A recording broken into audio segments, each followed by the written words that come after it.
우리 8장 부분은 진짜 말로만 말씀드릴게요. 8장, 9장, 10장이 사실은 한 덩어리로 가는데 우상 숭배, 우상의 제물과 관련된 질문인데 재미있는 것은 이제 교회의 좀 생각의 차이 때문에 이것도 이제 파벌과 관련됐을 수도 있고 아닐 수도 있고요. 어떤 그룹은 우상의 제물, 우상 이제 이 신전 제사에 바쳐졌던 제물. 그 당시에는 지금처럼 뭐 이렇게 고기가 흔한 사회가 아니었고요.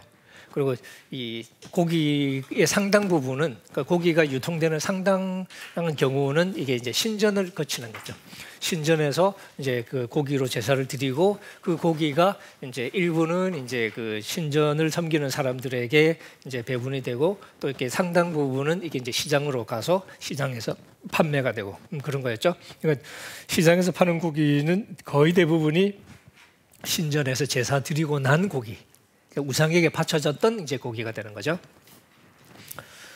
믿는 사람이 먹어도 될까 안 될까 하고 이제 싸움이 붙는 거죠. 저 어릴 때 제사 음식, 제사 드린 음식 먹어도 돼요 안 돼요? 하는 질문하고 좀 비슷한. 저희들은 이제 안 먹었던 것 같아요. 제 부모님은 아주 엄격한 고신 출신이라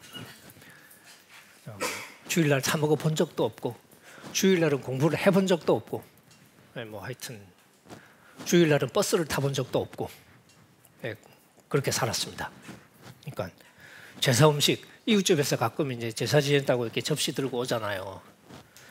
그냥 정중하게 받아서 안 먹고 그냥 뭐 이런. 한편 좀 아깝죠. 되게 맛있는. 이제 그런 면에서 어떤 사람은 절대 먹으면 안 된다. 그냥 우상에게 바친 거니까. 특히 이제 유대인들처럼 우상에게 되게 예민해져 있는 사람들 있죠. 우상에 대한 의식이 되게 예민해져 있는 사람들이라면 사실은 더 그랬을 것 같아요. 그러니까 어릴 때부터 근처에 가면 안 된다고 배웠거든. 저는 예를 들면 이렇게 소풍 가면 또 절로 많이 가잖아. 범어사, 제가 부산에 있을 때 범어사 소풍 갔어요. 거기 또 이렇게 물이 쫄쫄쫄 흘러나오는데 이거 부처님이 주시는 물을 내가 받아 마셔도 되나? 그 샘물에 그 물 먹을까 말까 뭐 그럴까 말까 이렇게 고민했던 기억이 나거든요. 뭐 웃기는 얘기긴 하지만 그때로서는 진지한 고민이었죠. 그것처럼. 근데 이제 이방 그러니까 일단 유대인 아닌데 그냥 살다가 그냥 이방인으로 살다가 예수를 믿은 사람들은 신전에 대해서 사실은 뭐 아주 친근한 느낌이 있었을 가능성. 늘 그냥 뭐 놀던 자리일 수도 있고 뭐 그런 데니까. 근데 심리적인 거리가 없이. 근데 그러다가 예수를 믿었어. 믿고 나니까 하나님 한 분뿐이시래. 다른 신은 없대. 그럼 다른 신에게 제사한 건 아무도 아니지 뭐. 그러면 먹으면 되네? 먹는 거죠. 근데 유대인들은 어릴 때부터 우상에 대한 그 감각이 하도 좀 이렇게 예민해졌어가지고 우상에게 바친 건데라는 생각을 떨칠 수 없을 수 있겠죠. 그런 사람들은 이게 늘 힘든 거죠. 그러니까.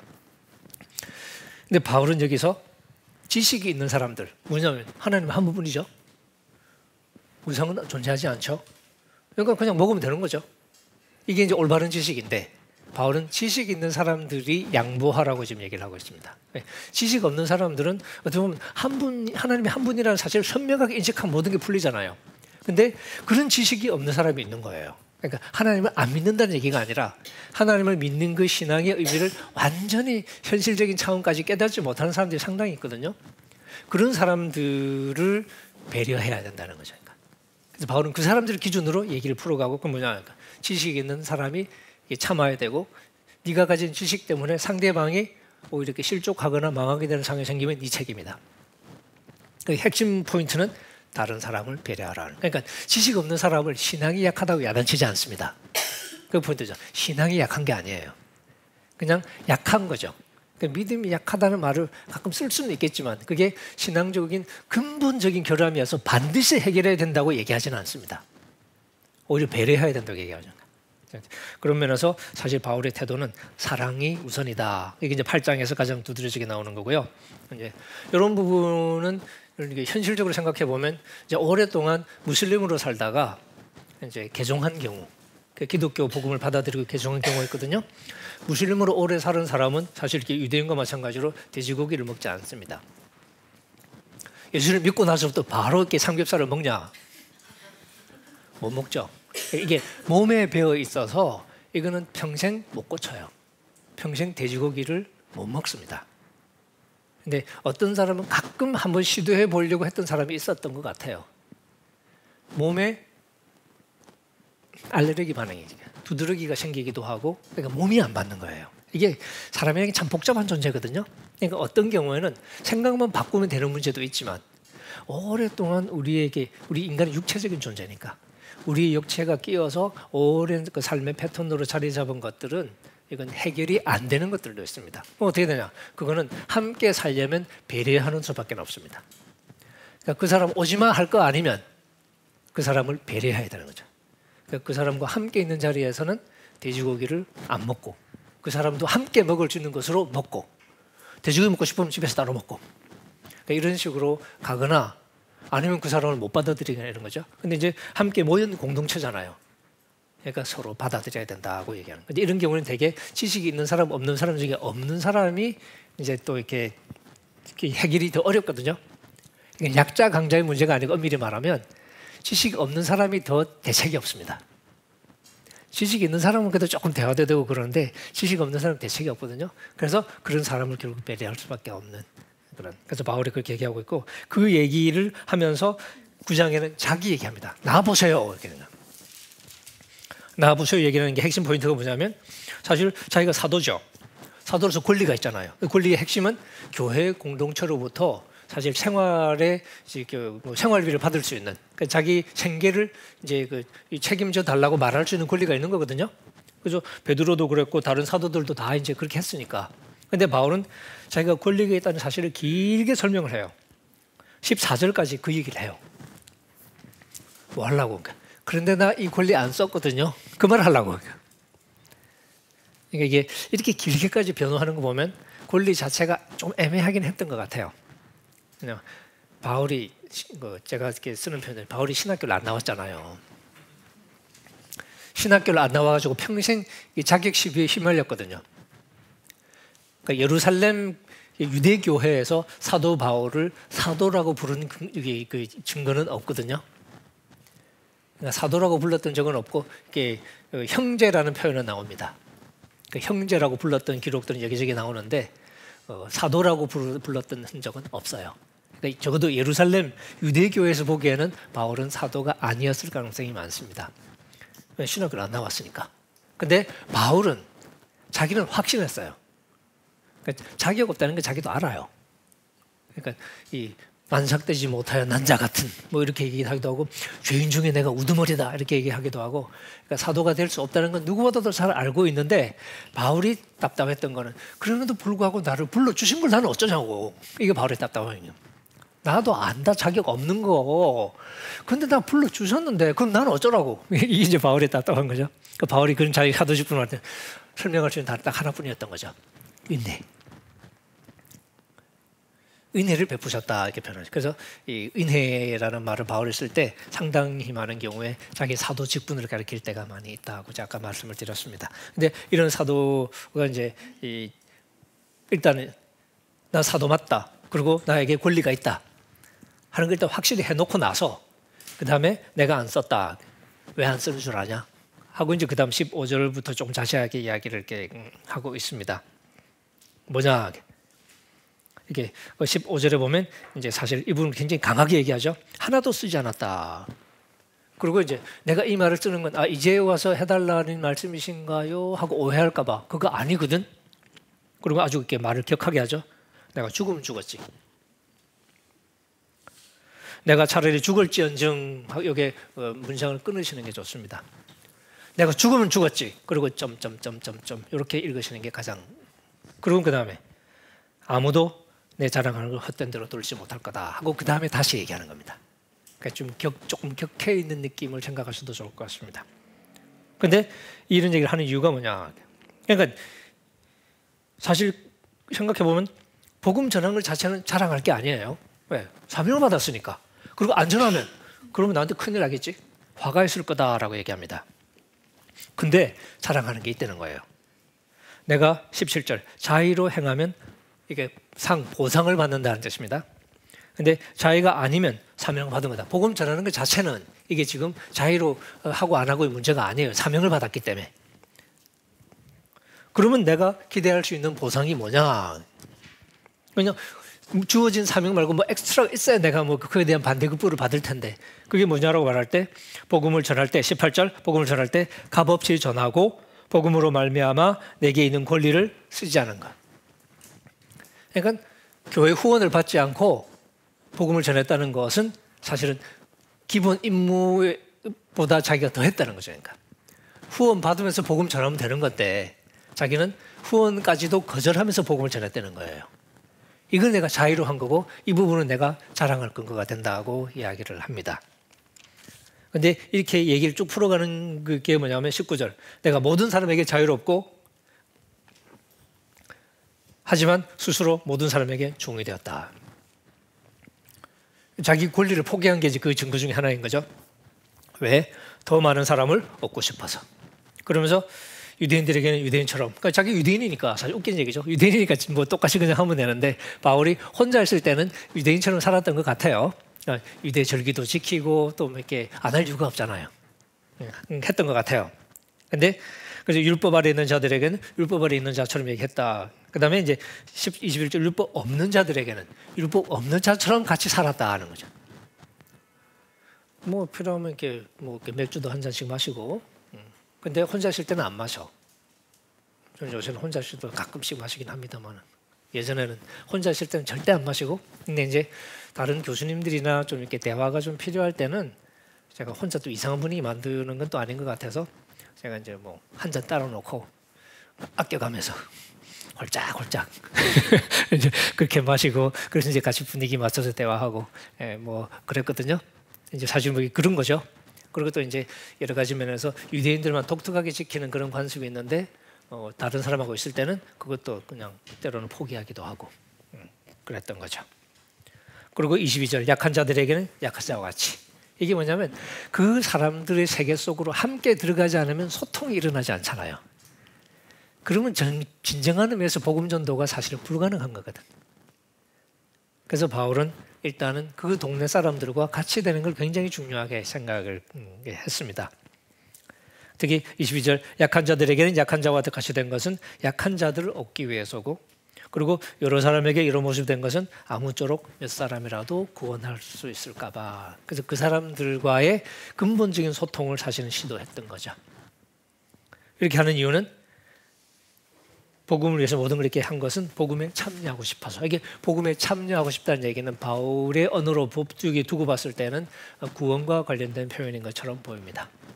복음이 우리에게 약속하는 그 구원에 나도 참여하고 싶어서라는 의미인 것처럼 보입니다. 왜냐하면 뒤에 가면 자기가 버림받을 두려움을 얘기하거든요. 제대로 못하면 나도 버림을 받을까 봐 하는 얘기하는데, 그런 면에서는 이제 복음에 참여하는데 복음을 믿는 게 아무렇게나 할 수 있는 게 아닌 거죠. 이게 신경 써서 신중하게 해야 돼요. 그 이제 바로 그 다음부터 하는 얘기가 바로 그겁니다. 달리기 얘기를 쓰는데 바울이 달리기를 굉장히 좋아하는데, 운동장에서 이 운동장이라는 헬라 말로 스타디온이라는 말인데, 이게 이제 스타디온이라는 말이 원래는 길이를 가리키는 말이거든요. 200m 좀 안 되는 그 길이인데 나중에는 이 길이의 트랙을 가진 운동장을 가리키는 말이 됐고, 나중에는 트랙이 있고 없고 그냥 운동장이라는 말로 이제 전용이 됐고, 그래서 그게 스타디온이 라틴어식으로 표기를 살짝 바꾸면 스타디움이 됩니다. 그게 이제 영어 단어가 되기도 했죠. 그러니까 스테디움, 그게 이제 헬라 말에서 온 건데, 다 달려도 상은 한 놈만 주잖아요. 여러분도 상을 받도록 이렇게 뛰어라 하는 무슨 얘기냐? 일단 훈련을 주고라고 해야 되겠죠. 훈련 없이 그냥 뛰면 안 되잖아요. 그 당시에도 보면 올림픽, 고대 올림픽 혹은 고린도에서 이렇게 열렸던 그 이스티미안 게임이라고도 있거든요. 아주 유명한 게임. 그런 거 보면, 그 고대 기록에 보면 운동 선수들이 신앞에서 선서하는 내용도 이렇게 나오는데, 이 정해진 기간 동안 규칙에 따라서 철저하게 훈련에 임하겠다고 선서하는 내용들이 나옵니다. 그때나 지금이나 운동 선수들 운동량은 보통 사람이 흉내내기 어려운 수준으로 지금 그 프로 선수들 하잖아요. 그러니까 그런 것처럼 그때도 그랬던 거죠. 그래서 25절 이기기를 다투는 자마다 모든 일에 절제. 이게 바울의 핵심 포인트입니다. 너 하고 싶은 거 다 하고 너 먹고 싶은 거 다 먹고 언제 하냐? 이런 얘기죠. 그러니까 고린도 교인들이 자기 하고 싶은 대로 다 하는 거니까. 그래서 바울은 자기 욕망을 절제하기를 원하는 거죠. 지금 결국 우상제물과 관련된 문제도 자기 생각하는 대로 표현하고 살고 싶은데 그런 자기 생각을 접으라고 좀 얘기하는 거거든요. 그리고 다른 사람을 배려하라고 하는 거예요.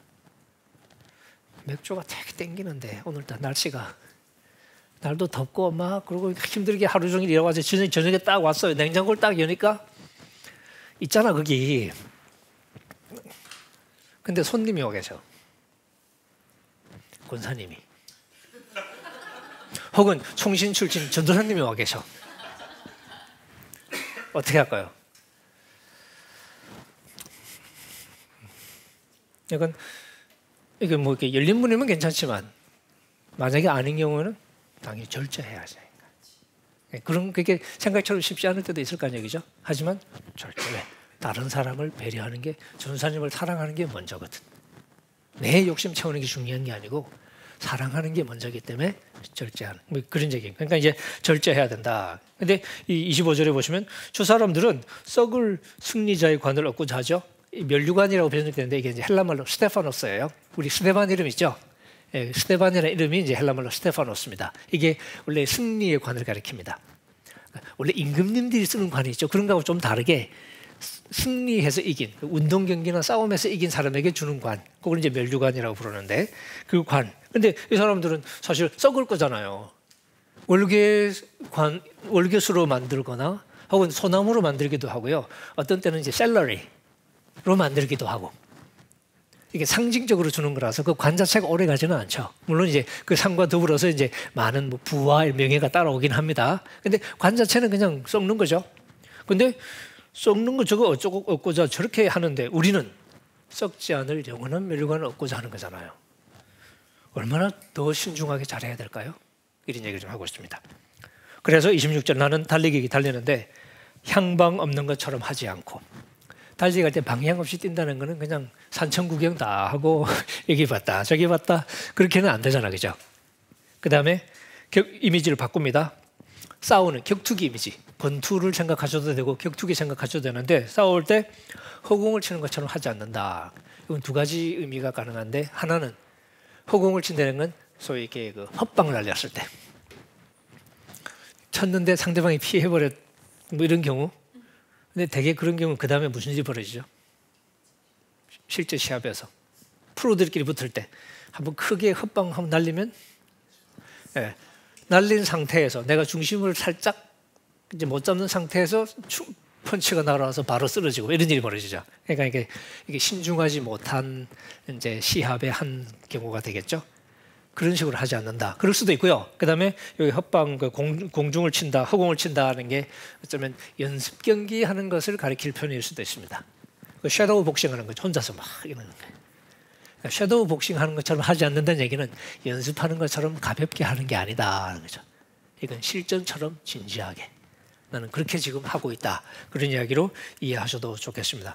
그렇게 하는 이유는 뭐냐면 내가 내 몸을 쳐서 복종하게 한다는 거죠. 여기 격투기 이미지에서 상대방에게 이제 펀치를 날려서 상처를 내고 무릎을 꿇리는 상황을 생각하시면 되는 표현입니다. 그러니까 무릎을 꿇리는 거죠. 그러니까 굴복시키는 거죠.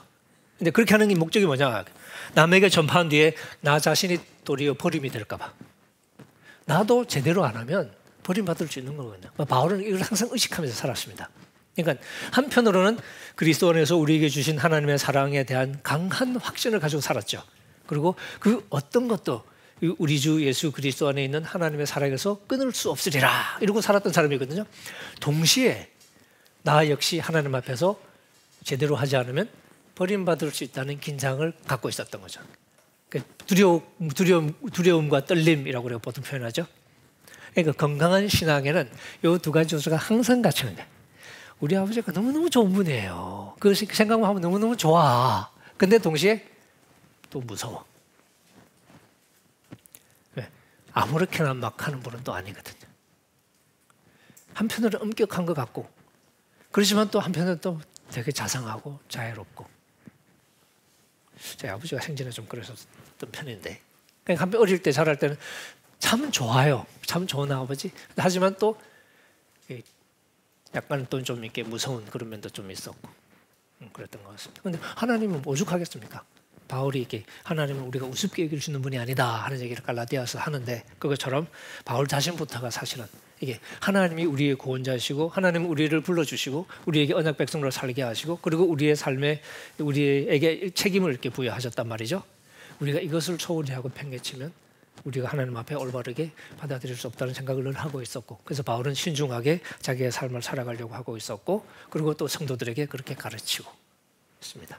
그리고 이제 8장 9장 함께하면 결국은 다른 사람을 위해서 나 자신의 욕망을 절제하는 것의 중요성 이렇게 얘기를 하고 있다고 볼 수 있고 10장은 조금 어렵게 느껴지는데 그 이유가 뭐냐면 10장에서 똑같은 주제를 다루거든요. 10장은 근데 다른 사람을 배려하자는 차원에서 끝나지 않고 우상 숭배 혹은 우상의 제물에 참여하는 것 자체에 대해서의 위험에 대해서 조금 얘기를 하고 있어요. 그래서 조금 결이 달라 보이는 느낌이 살짝 듭니다.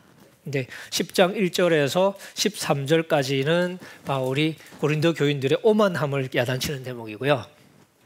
오만의 핵심이 뭐냐면 아까 제가 이제 성찬 얘기했는데 고린도 교인들이 어쩌면 성찬과 같은 의식에 어느 정도는 마술적인 의미를 부여했을 가능성도 있습니다. 제가 그 농담처럼 주님의 몸을 먹으면 얼마나 몸에 좋겠냐, 피를 마시면 얼마나 이렇게 웬만한 사고 쳐도 끄떡없을 것 같은 어느 정도는 고린도 교인들이 그런 식의 사고를 했을 가능성이 있어 보입니다. 이게 오히려 그러니까 주님의 은혜를 듬뿍 누리고 있다는 생각 때문에 오히려 더 삶이 방만해지는 거죠. 우리는 괜찮을 것 같은, 우리는 까불어도 안 죽을 것 같은 그 얘기를 이제 그런 상황을 염두에 두면서 바울이 광야 이스라엘의 예를 듭니다. 그게 이제 1절부터 시작되는데 하고 싶은 얘기가 뭐냐? 광야 이스라엘이 고린도 교인하고 똑같이 그리스도의 은총을 누린 공동체라고 설명을 해요. 그러니까 광야 이스라엘을 교회처럼 만드는 거예요. 근데 걔들 까불다가 다 죽었더라. 그럼 니네들은 이런 겁니다. 논리는 깔끔하죠. 그래서 그걸 강조하기 위해서 형제 여러분, 여러분이 반드시 알아야 될 게 있습니다 하고 시작하죠. 알지 못하기를 원치 않는다. 이중부정은 강한 긍정이죠. 수사법이에요. 네, 우리 조상이 다 구름 아래에 있었죠. 구름은 물이잖아. 구름의 성분은 H2O잖아요. 그 다음에 바다 가운데 지났죠. 그래서 모세에게 속하여 다 구름과 바다에서 세례를 받았대요. 그러니까 모세 안으로 세례를 받은 거죠. 그러니까 그리스도 안으로 세례받은 것과 비견되는 경험이라고 지금 얘기하는 겁니다. 그러니까 세례받았어. 그러니까 너희들만 세례받은 거 아니야. 광야 이스라엘도 세례받았어. 그 다음에 다 같이 신령한 음식을 먹었대요. 이게 성찬이죠. 이렇게 그 다음에 다 같이 신령한 음료를 마셨다. 어떻게 이런 소리가 가능하지? 하고 그 다음 보니까 이는 그들을 따르는 신령한 반석으로부터 마셨다. 그리고 광야 그 이스라엘 구약 얘기 읽어보시면 바위에서 나온 물을 광야 이스라엘이 마시잖아요. 그죠? 근데 바울이 그 다음에 어떻게 해석합니까? 이 바위는 곧 그리스도시라. 황당한 해석을 하고 있습니다. 바울 사실 중에서 가장 뜬금없는, 근거를 찾을 수 없는. 근데 바울은 여기서 그리스도라고. 그럼 광야 이스라엘은 예수님에게서 나오는 물을 마신 거잖아요. 그럼 오히려 예수님의 피를 상징하는 포도주보다 훨씬 더 실제 예수님 주는 물을 마신 거니까. 우리 포도주는 예수님의 피를 상징하는 거지만 예수님이 직접 준 건 또 아니잖아. 우리가 포도키로서 이렇게 한 거지. 어쨌든 고린도 교인들도 세례받았지, 성찬하지. 똑같잖아요. 그죠? 근데 5절. 그러나 이게 이제 반전이죠. 하나님이 그들의 다수를 하나님이 기뻐하지 아니하셨으므로 그들이 광야에서 멸망당했다. 이런 일이 우리의 본보기가 되는 거죠. 6절. 본보기가 되어서 우리로 하여금 그들이 악을 즐기한 것 같이 악을 즐기는 자가 되지 말도록. 왜? 세례받고 성찬 다 하고 했는데 까불다가 죽었네. 우리도 세례받고 성찬 다 하고 있는데 우리도 까불면 죽겠네. 그 말을 지금 하고 있는 겁니다. 그래서 그 사람처럼 하지 말자라고 6절의 원칙을 얘기해놓고 7절부터는 사례를 들죠. 까불다가 죽은 이야기들. 7절, 8절, 9절, 10절. 잘 알려진 유명한 얘기들입니다. 근데 그 얘기하는 과정에 너희는 그렇게 하지 말자 이런 얘기 나오죠. 11절 그래서 그들에게 일어난 이런 일은 본보기가 되고 6절에 본보기 나왔었죠. 7절에 본보기 나왔습니다. 앞에 거는 명사고 뒤에 거는 이제 부사고 그런데 사실 같은 단어가 이렇게 파생된 거예요. 말세를 만난 우리를 깨우치기 위하여 정신 차려라 이런 얘기죠. 그 구약 성경 요 얘기 읽어보고 홀 까불다가 골로 가겠네 하는 걸 생각하는 거죠. 그러니까 이게 은혜를 잘못 받으면 이게 방만해지잖아요. 그런 안전장치는 존재하지 않습니다. 그러니까 복음은 무슨 짓에도 어쨌든 천국 간다 이런 얘기를 하고 있는 게 아니라는 거죠. 그러니까 이 부분을 많은 분들이 저항을 하시는 것 같아요. 어쨌든 지옥 갈 가능성이 100% 없어야 된다고 고집피는 분들이 계셔요. 그런 걸 저는 믿음이 아니고 도둑놈 신보라고 부릅니다. 네. 이렇게 해놓고 바울이 우상 숭배를 피하자 하는 구체적인 이야기. 근데 13절 요거 이제 혹시 좀 12절 손줄로 생각하는 자 넘어질까 조심하라 이런 경고가 자주 나오는데 우리 교회에서 보통 이 믿음의 확신, 구원의 확신 이런 얘기할 때 막 이제 우리 믿어야 된다 이런 얘기 많이 하죠. 조심하셔야 되는 게 바울이 강조하는 거는 그런 확신이 아니고 검증입니다. 검증. 검사해봐라. 실제로 맞나? 그런 면에서 심리적인 확신에 너무 초점을 맞추는 것은 굉장히 위험할 수가 있습니다. 물론 확신이 필요하죠. 확신은 하나님의 사랑에 대한 확신. 이런 하나님이 우리에게 있다. 그분은 우리를 구원에까지 끝까지 우리를 이끌어 가실 것이다. 이런 확신은 얼마든지 필요한데 하지만 나 자신에 대해서 조금 지나치게 이렇게 밀어붙이면 오히려 엉뚱한 얘기가 될 때가 많이 있는 것 같습니다. 13절은 간혹 오해가 될 때도 있는 것 같아요. 이게 혹시 병문안 가서 이런 거 써먹고 한 분 계신가요? 이 구절 오해해서 가끔 위로의 말씀으로 써먹는 분이 계시긴 하는 것 같아요. 근데 이건 위로가 아니라 협박입니다. 이게 어려움 당한 사람들이 이 말씀을 신방 가서 쓰면 큰일 나요. 왜냐하면 사람이 감당할 시험 밖에는 이 얘기는 인간적인 시험 이 정도로 표현할까요? 그런 거 외에는 너희가 당한 것이 없다 하는 얘기 무슨 얘기냐면 니네들 겪는 그거 다 겪는 거거든 이런 뜻입니다. 뭐 이렇게 요란을 떠냐? 제가 이렇게 어떤 자매님이 저한테 별로 적절한 죄는 아닌 것 같다고 이렇게 항의를 하신 사례가 하나 있는데 뭐냐면 옛날 연속극 보면 이렇게 자식 7 낳아서 키운 엄마가 있고 이제 딸이 이제 그 시집을 간 거예요. 시집을 가서 이제 임신을 하고 이제 이 해산할 때가 다 돼가니까 힘들잖아. 그러니까. 그리고 이제 막 진통을 이제 막 시작하고 이제 막 난리를 쳐대는 거니까 애지간히 하면 좋겠는데 이제 너무 지나치게 했나 보죠. 엄마가 막 한마디 하는 거죠. 그러니까. 누가 보면 이 세상에 애 너 혼자 낳는 줄 알겠다. 막 이런 식의 얘기하는 거지. 나는 임마 7 낳아서 키웠어 임마. 뭐 이런 식으로 막 약간 그런 비슷한 얘기입니다. 그러니까 뭐 너네들 뭐 엄청난 상황이라고 다 남들도 다 겪는 거거든. 이런 식의 이야기를 하고 있고요. 그 다음에 하나님은 신실하신 분이죠. 그래서 여러분이 감당하지 못할 시험 당함을 허락하지 않는다. 시험 당할 즈음에 또 피할 길을 내신다. 피할 길이 뭐냐면 감당하게 하신다는 겁니다. 그러니까 피할 길이라는 게 도망가게 한다는 의미라기보다는 감당할 수 있게 해준다 는 이야기죠. 그러니까 이 이야기는 이렇게 소위 그 고린도 교인들이 하도 이제 잘났다고 까불고 그러면서 이렇게 자기들이 까부는 사람들 특징 중에 하나가 자기가 당한 시험이 또 엄청난 시험이라고 또 과장하는 사람들도 많거든요. 별거 아닌 거예요. 네, 고린도 교인에게 별거 아니거든. 다 겪는 거거든. 그리고 하나님은 어떤 분이냐. 당할 시험밖에는 못 주니까 무슨 얘기예요?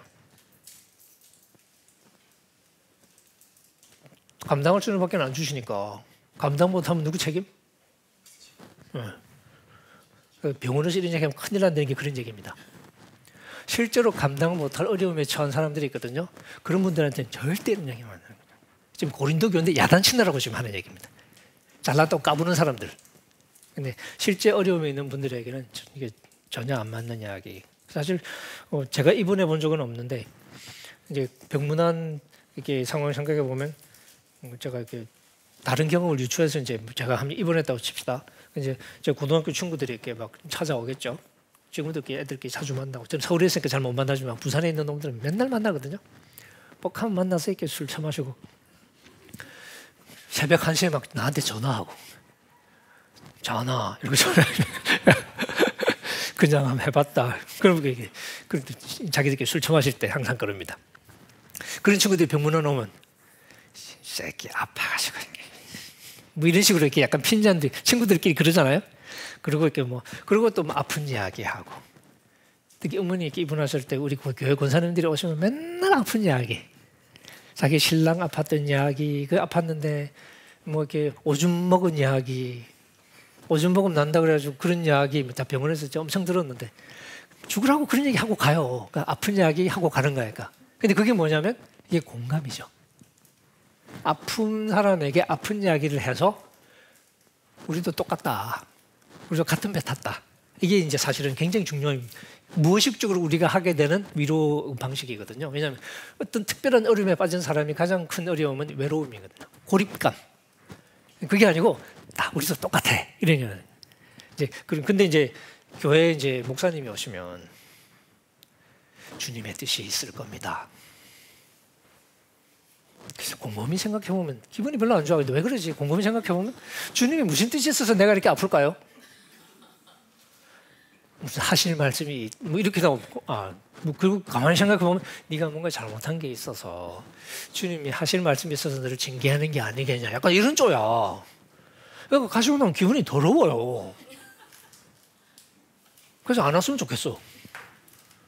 약간 욥기 같은 거잖아요. 가벼운 욥기를 이렇게 쓰는 느낌?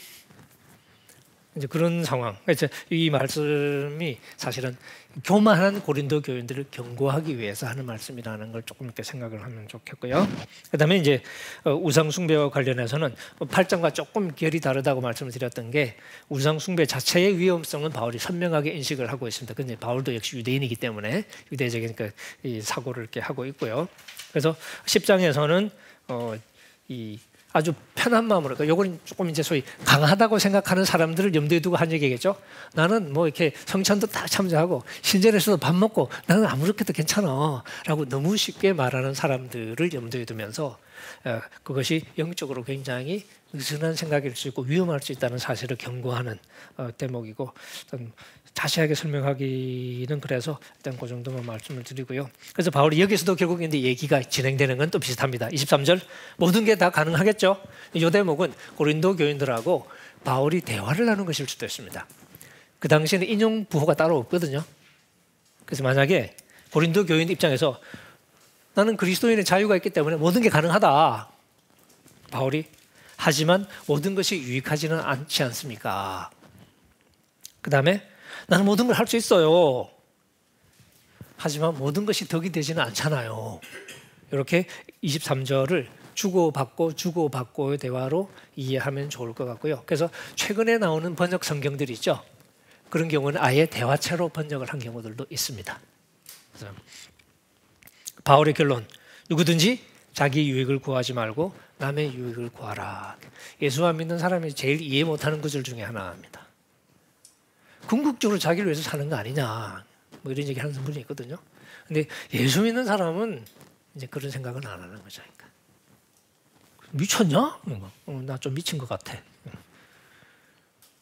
나를 위해서 사는 게 아니라 다른 사람에서 산다는 게 사실은 그리스도인에게는 어쩌면 굉장히 당연해 보이는 이야기인데 믿지 않는 사람에게는 가장 이해하기 어려운 그런 이야기일 수도 있을 것 같습니다.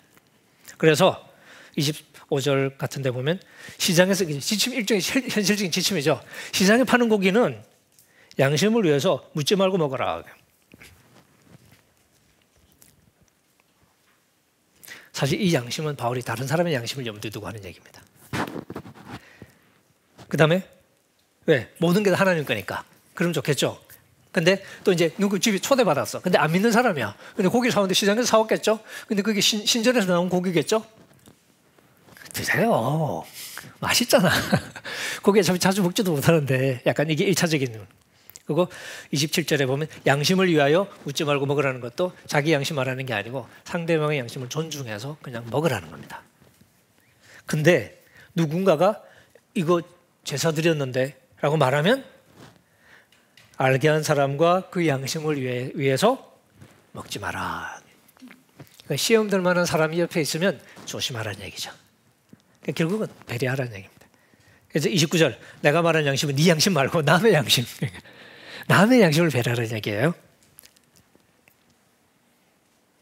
그리고 이제 스스로는 뭐 자유롭지만 그게 이제 30절 같은 얘기가 그런 얘기지만 결국 우리에게 가장 중요한 것은 하나님의 영광을 위해서, 결국 내 욕망의 만족이 아니라 하나님의 영광을 위해서라고 얘기를 하고 있습니다.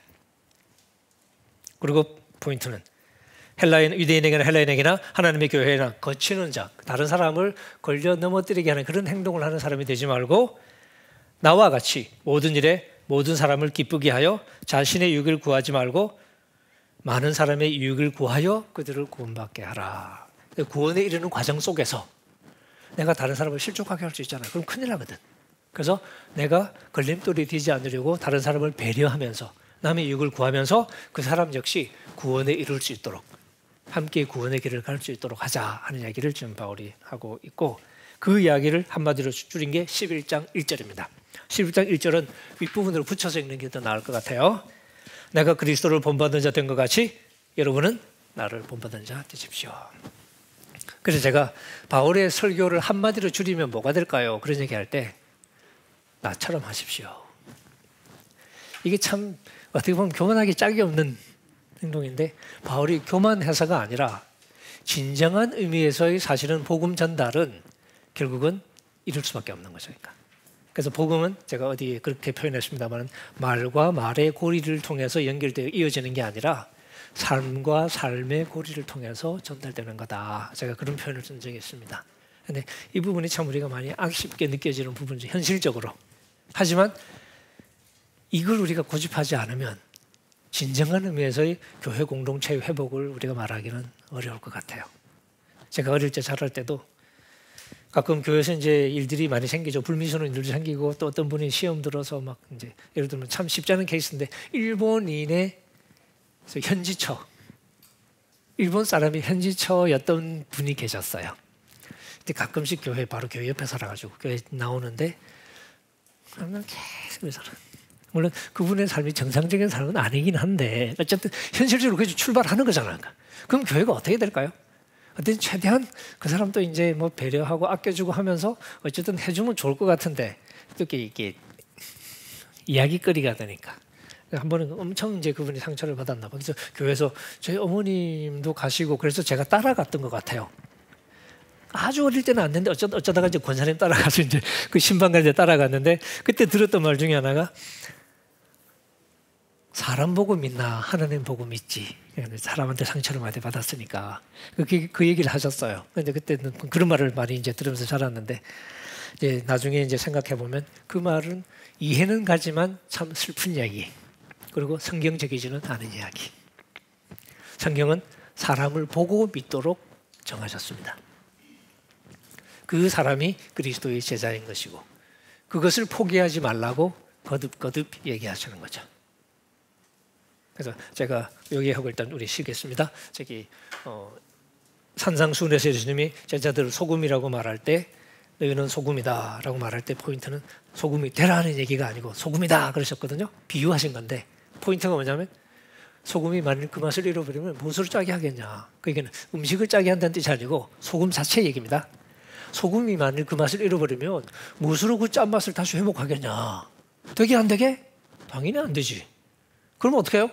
후회는 아무 쓸데없어 다만 밖에 버려져 사람들에게 밟힐 뿐이니라. 왜? 회복이 안 되니까. 너희들 소금하고 똑같아. 제자로서 말 잃어버리면 회복이 되게 안 되게? 이 말씀이죠. 그러니까 조금 세게 경고하신 거예요.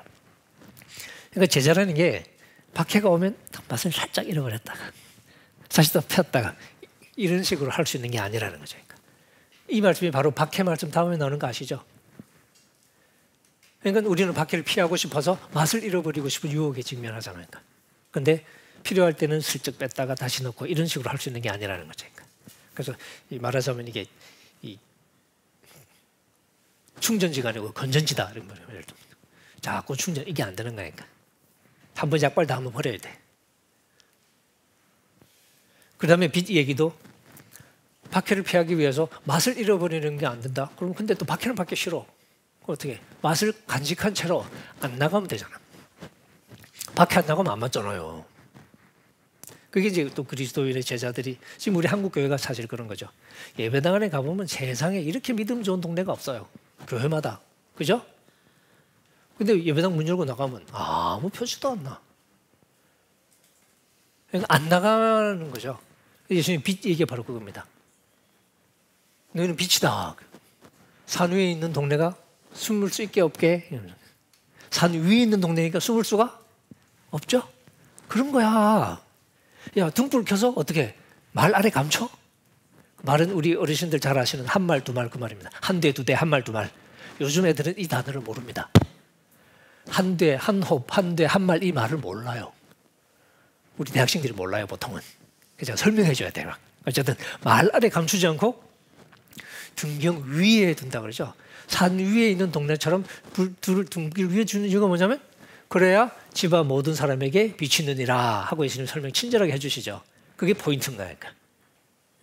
이와 같이 너희 빛을 사람들 앞에 비치게 하라. 그러니까 사람들 앞에가 포인트입니다. 그래야 무슨 일이 벌어질 거 아니에요. 그 빛이라는 게 빛의 역할을 하려면 노출이 돼야 되거든요. 그래서 우리가 가리기도 하잖아요. 필요 없을 때는. 근데 노출이 돼야 되는 것처럼 산 위에 있는 동네처럼 등경에 올린 등불처럼 사람 앞에 반짝이는. 그래서 저희로 너희 착한 행실을 보고라는 표현이 나오죠. 예, 이게 키입니다. 사람들이 볼 수 있어야 되는 거죠. 우리가 가서 뭘 하는 게 아니라 일단은 보이는 상황 속에서 우리가 우리답게 사는 거죠. 그래서 우리를 보고 영광을 돌리고 이렇게 하라고 말씀을 이렇게 하신 거죠. 그런 점에서 사실 이 복음의 언어는 말도 필요하지만 말은 우리의 삶으로 드러나는 복음을 좀 더 정교하게 설명하기 위해서 필요한 거지 말이 우리의 삶을 대체하는 것일 수는 없다는 얘기죠. 그래서 우리가 삶과 삶이 함께 모이는 공동체를 만들어내는 것이 지금 우리의 과제라고 할 수 있겠고 사실 바울도 그런 점에서 교회 공동체의 거룩함에 대해서는 굉장히 깊은 관심을 가지고 성도들과 얘기를 하고 있다고 할 수 있습니다. 이제 좀 멈추고요. 우리 조금 쉬었다가 이제 이 12장 함께 이게 예배의 자리이거든요. 그 얘기를 나중에 제가 한 몸으로 하나님께 나아가는 연습이라고 제목을 달았는데 우리 계속해서 살펴보도록 하겠습니다. 질문 하나. 예. 예. 그 우상 숭배와 연관해 가지고 지금 우리 한국 교회에서 하고 있는 그 소위 장례 문화. 예. 가서 절하는 건 우리가 보통 잘 아는데 묵도하는 게 그 앞에 하나님께 기도한다고 볼 수 있는데 사진을 놔두고 그 앞에 묵도하는 것들이 뭐 이해는 될 수 있는데 좀 어떨까 하는 거하고 뭐 발인 예배, 뭐 예권 예배라든지 이런 지금 하고 있는 여러 가지 것들이 그 성경상의 말씀하고 크게 언남이 없는 것인가라고 생각할 때 죽은 자를 놔두고 그 앞에서 예배한다는 개념이 저는 좀 사실 이렇게 조금 잘 이해가 안 돼요. 좀 이렇게 좀 새롭게 바꿔야 될 필요가 있지 않을까 이런 생각을 하게 되는데 본문 내용하고 이제 우상 숭배하고 연관해서 좀 우리가 조심하고 다듬어야 할 부분이 없는지 하는 것들이 좀 생각이 됩니다. 제사 그 이제 절하잖아요, 그죠? 그 제사 같은 경우가 이제 개신교는 제사를 우상 숭배로 규정했고, 가톨릭은 제사를 이제 우리 민족 문화의 하나로 허용을 했고, 이제 그런데 이게 이제 관점이 달라지는 대목이죠. 그러니까 이제 죽으면 더 이상 사람이 아니다. 그 이제 지금은 조금 다르지만. 사실 지금 우리 장례식장 가면 뭐 실제로 이렇게 시신이 뒤에 있고 그러지는 않잖아요. 그냥 이제 분향수만 차려놓고 시신은 따로 있고 그런데 예전에는 이제 집에 모셔놓고 이제 병풍으로 치고 막 그랬으니까 이제 이게 죽은 시신에게 절하는 거는 우상숭배다 하는 그런 생각이었는데 다른 생각이 저도 있긴 할 것 같아요. 우리가 이제 그 사람 죽었다고 말을 하고 이렇게 육체로는 시신이지만 사실은 우리가 그 존재가 없어졌다고 생각하지는 않거든요.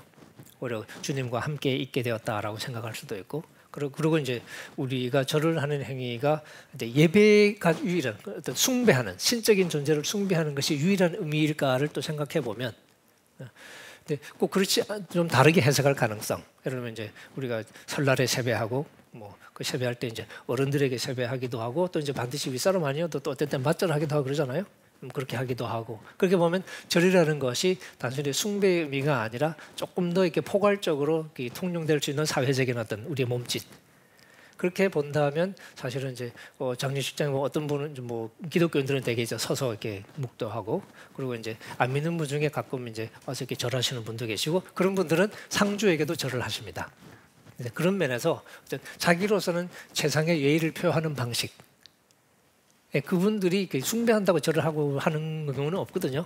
믿는 사람들은 그런 걱정을 하지만 정작 안 믿는 사람들이 이제 장례식에 절할 때는 숭배한다는 생각을 전혀 하지 않습니다. 그냥 예의를 표한다 하는 정도지. 그래서 이제 그렇게 절하고 상주에게도 절하고 뭐 그러는데, 그렇게 생각해 보면 저는 뭐 문화적인 표현의 하나로 이해해도 좋지 않을까 하는 생각이 좀 이렇게 들기도 하고요. 근데 이제 죽음에 대해서 우리가 너무, 예를 들면 제가 어릴 때 자랄 때는 죽은 분을 위해서 기도하면 안 된다 그렇게 배웠거든요. 그냥 왜 그럴까? 존재가 없어지는 건 모르겠지만 이미 육체적으로 돌아가신 분의 영혼을 위해서 우리가 하나님께 기도할 수 있지 않을까 하는 생각. 예를 들면 그게 불가능할 것 같지는 않거든요. 그래서 그런 면에서 우리가 이제 물론 한 분 하나님을 섬기는 것이 아닌 우상 숭배를 조심해야 되는 건 사실이지만, 어떤 문화적인 표현은 조금 더 융통성 있게 해도 좋을 것 같은, 오히려 우리가 이제 우상 숭배 걱정할 것은 우리가 돈을 숭배하고 다른 욕망을 숭배하고 이런 문화에 대해서 좀 더 예민해지는 게 맞지 않을까.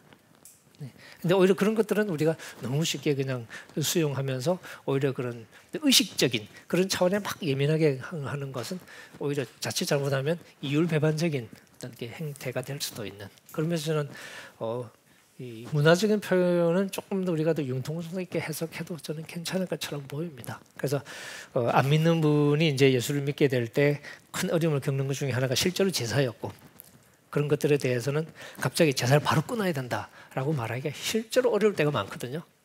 그분의 연약한 상태를 고려해서 조금 이렇게 뭐 이렇게 천천히 가도 되지 않을까. 그래서 그분이 이제 마음이 열리게 되면 좀 이렇게 이 과감한 이렇게 변화를 줄 수도 있지만, 처음에는 좀 조심하는 것도 저는 괜찮을 것 같아요. 개인적인 생각이긴 합니다만은. 그래서 더 중요한 것은 우상 숭배. 우리 삶에 우상 숭배적인 요소가 너무 많은데, 요즘은 또 이렇게 자식도 우상 숭배하잖아요. 자식도 우상 숭배가 되고 돈도 숭배가 되고 막 그런 사회 속에서 하나님 한 분 하나님을 섬긴다는 것의 의미를 실천적으로 조금 이렇게 반성해 보는 것, 그게 우리 교회로서는 훨씬 더 중요한 일이 아닌가 그런 생각을 좀 해봅니다.